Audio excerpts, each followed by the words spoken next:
முக்கிய செய்தி: நகராட்சி நிர்வாகத்துறையில் பணி நியமனங்களுக்கு லஞ்சம் பெற்ற விவகாரம் தொடர்பாக லஞ்ச ஒழிப்புத்துறை பதிவு செய்த வழக்கில் ஜூன் 23ஆம் தேதி வரை நடவடிக்கை எடுக்கக்கூடாது என்று உயர்நீதிமன்றம் உத்தரவிட்டுள்ளது. இதுகுறித்த கூடுதல் தகவல்களை தருகிறார் நமது செய்தியாளர் சுப்பிரமணியன். வணக்கம் சுப்பிரமணியன், விவரங்களை பதிவு செய்யலாம்.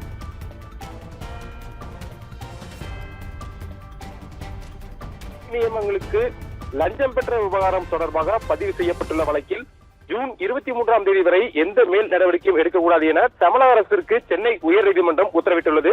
கடந்த திமுக ஆட்சி காலத்தில் நகராட்சி நிர்வாகத்துறையில் 2538 உதவி பொறியாளர்கள் மற்றும் இளநிலை பொறியாளர்கள் உள்ளிட்ட அதிகாரிகள் நியமனத்திற்கு 633 கோடி ரூபாய் லஞ்சம் பெறப்பட்டுள்ளதாக கூறி இது சம்பந்தமாக வழக்கு பதிவு செய்யும்படி தமிழக டிஜிபிக்கு அமலாக்கத்துறை கடிதம் அனுப்பியிருந்தது.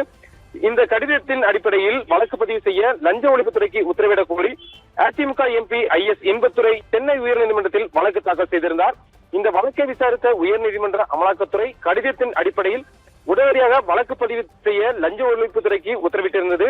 இந்த உத்தரவின் அடிப்படையில் வழக்கு பதிவு செய்யாததை எதிர்த்து இன்பத்துறை தரப்பில் நீதிமன்றம் அவமதிப்பு வழக்கு தாக்கல் செய்யப்பட்டது. அதேபோல் வழக்கு பதிவு செய்ய பிறப்பித்த உத்தரவை மறு ஆய்வு செய்ய கோரி தமிழக அரசும் முன்னாள் அமைச்சர் நேரு தரப்பிலும் மனு தாக்கல் செய்யப்பட்டிருந்தன. இந்த அனைத்து வழக்குகளும் ஜூன் 23ஆம் தேதிக்கு தள்ளி வைக்கப்பட்டுள்ளன.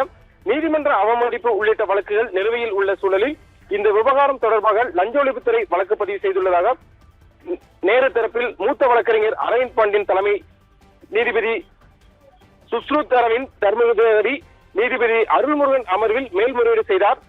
இதையடுத்து அரசு தலைமை வழக்கறிஞர் விஜய் நாராயணன் நகராட்சி நிர்வாகத்துறையில் அதிகாரிகள் நியமன முறைகேடு தொடர்பாக லஞ்ச ஒழிப்புத்துறை வழக்கு பதிவு செய்துள்ளதாக குறிப்பிட்டுள்ளார். அப்போது குறுக்கிட்ட தலைமை நீதிபதி நீதிமன்ற அவமதிப்பு உள்ளிட்ட வழக்குகள் விசாரணைக்கு இம்மாத இறுதியில் விசாரணைக்கு உள்ள நிலையிலும் அடுத்த விசாரணை வரை எந்த கடும் நடவடிக்கைகளும் எடுக்கப்பட மாட்டாது என முன்னாள் அரசு தலைமை வழக்கறிஞர் உத்தரவாதம் அளித்த நிலையில் எப்படி வழக்கு பதிவு செய்ய முடியும் என கேள்வி எழுப்பினார்.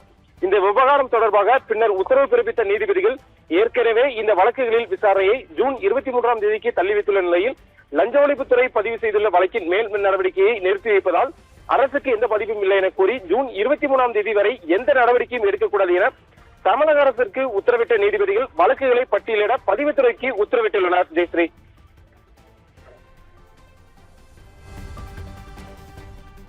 விவரங்களுக்கு நன்றி சுப்பிரமணியன்.